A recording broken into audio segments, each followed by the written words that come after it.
A Polícia Civil prendeu ontem à tarde em uma casa na zona norte de Ribeirão Preto o suspeito de matar Everton Gabriel da Silva durante uma briga de trânsito. Ele voltava do trabalho quando foi atingido dentro de um carro de aplicativo. De cabeça baixa e com o rosto coberto, o suspeito pela morte de Everton Gabriel, de 20 anos, sobe as escadas para prestar depoimento à polícia. Ele é acusado de disparar contra o carro de aplicativo em que o jovem estava na madrugada de segunda-feira. Uma briga de trânsito teria motivado os tiros. Imagens de câmera de segurança flagraram os dois carros virando a esquina momentos antes da morte de Everton.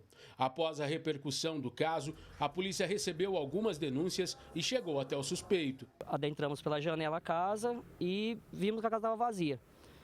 Porém, em revista na casa, a gente ouviu barulhos na laje dessa casa, como se tivesse uma pessoa lá.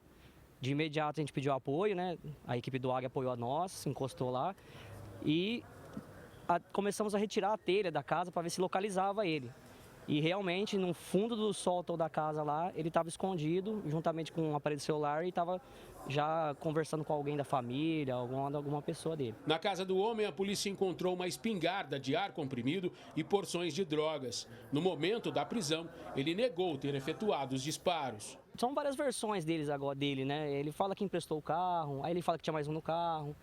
Mas aí essa questão aí, como vai ficar para a investigação, tenho certeza absoluta que a Polícia Civil vai conseguir levantar melhor. A gente consegue concluir que ele é o proprietário desse veículo envolvido no crime, que é uma investigação nossa que já está em andamento desde o momento. E agora a gente precisa entender o que aconteceu. A gente agora está apurando a situação que ocorreu com uma vítima fatal. Tem aqui um suspeito de estar envolvido nesse fato. A gente vai analisar tudo isso para que a gente consiga avançar e esclarecer esse fato também. Ele chegou a relatar aos policiais que um homem de Jardinópolis estaria conduzindo o veículo no momento do crime. O carro foi apreendido e deve passar por perícia para auxiliar a polícia nas investigações. A gente pediu apoio para as equipes de Jardinópolis também, para deslocar no local lá e tentar verificar melhores, mas não localizar a residência, muito menos essa pessoa que ele estava passando. Após a morte do jovem Everton Gabriel, um outro caso de disparo de arma de fogo no trânsito foi denunciado aqui na delegacia, mas o depoimento de um dos motoristas envolvido desmente o caso. A gente conseguiu avançar numa investigação que começou como sendo um homicídio, uma tentativa. A gente começou a chamar as partes aqui para serem ouvidas, a gente conseguiu receber agora um possível esclarecimento dos fatos, que descarta totalmente a versão de que a gente estava diante de um disparo de arma de fogo. Um fato que em um primeiro momento soou um pouco confuso, às 15h30 da tarde, numa avenida muito movimentada, um disparo de arma de fogo num veículo que supostamente seria blindado, que não faz nenhum sentido. Então agora a gente está avançando para ouvir as partes, para que a gente consiga entender o que aconteceu. E ele empreendeu fuga nesse momento, foi onde eu e o motoqueiro do iFood começou a perseguição atrás dele. Ele tentou derrubar o motoqueiro do iFood 3 vezes.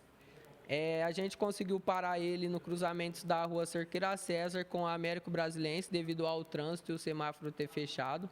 Ele ficou com a porta do carro travada, não queria descer. Foi onde o motoqueiro do iFood realizou uma capacetada no para-brisa dianteiro do carro dele, vindo a estourar o para-brisa do veículo dele.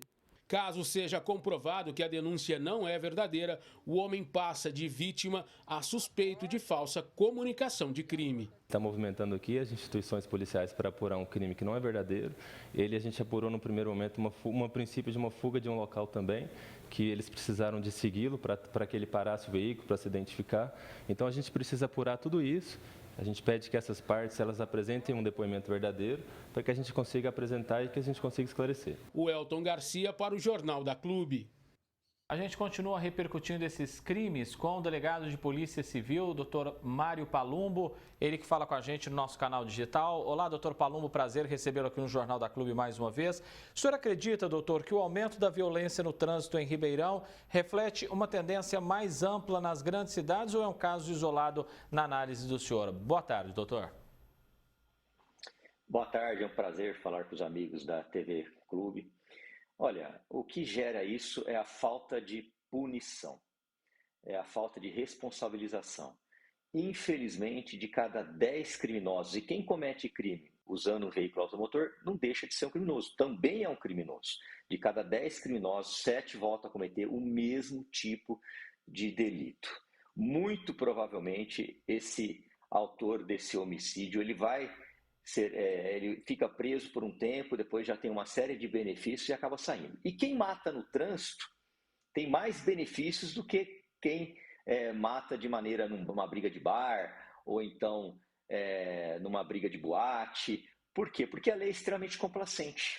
Nós não temos, por exemplo, no Brasil, uma legislação que fala o seguinte: se você está numa via que é 50 km por hora e ultrapassa isso, está a 150, você tem que responder por homicídio doloso, dolo eventual, assumir o risco de produzir o evento morte. Tem projetos de lei aqui em Brasília, inclusive um de minha autoria, nesse sentido.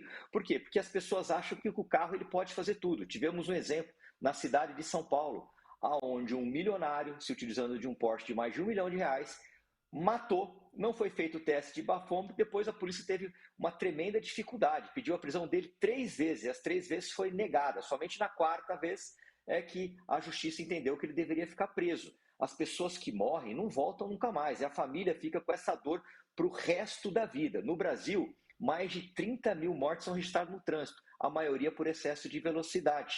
E 40 mil mortes são mortes violentas, com disparo de arma de fogo, facadas, brigas, ou seja, o Brasil é um país, lamentavelmente, extremamente violento e a legislação extremamente complacente com criminosos.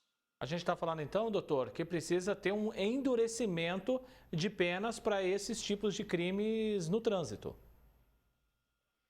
Exatamente, as pessoas não podem achar que elas podem atropelar, que elas podem beber e dirigir, que elas podem usar o carro como uma arma e isso ficar impune, não acontecer absolutamente nada. O que a gente vê, principalmente nos grandes centros aqui, como por exemplo na cidade de São Paulo, é uma série de blitz, geralmente de segunda-feira, terça-feira, durante o período comercial, para verificar se o veículo ele foi pago o licenciamento, foi pago o IPVA, como é que está o pneu desse veículo, mas a gente vê pouquíssimas blitz à noite, por exemplo, para saber se as pessoas estão dirigindo embriagada. Essas blitz nas imediações de botecos, bares, baladas, para ver se essas pessoas estão dirigindo embriagadas, são extremamente eficientes, porque você tira um motorista que não tem condição nenhuma de dirigir e é um potencial criminoso. Ele pode matar a qualquer momento, porque ele já não tem mais condição de dirigir nenhum tipo de veículo por causa do estado de embriaguez.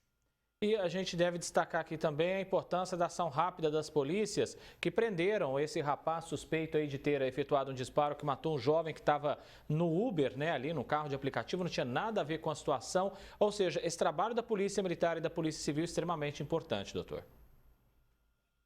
Com certeza, a união da Polícia Civil e da Polícia Militar, ela levou esse indivíduo para a cadeia, já descobriu a autoria deste delito, agora cabe também ao Judiciário.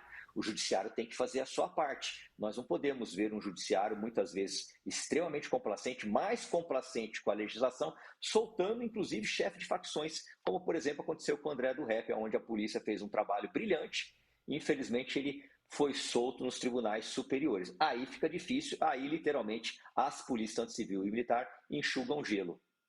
Delegado da Polícia Civil de São Paulo, doutor Mário Palumbo, agradeço a presença do senhor aqui, sempre muito bem-vindo ao Jornal da Clube. Um abraço, doutor. Eu que agradeço, um abraço.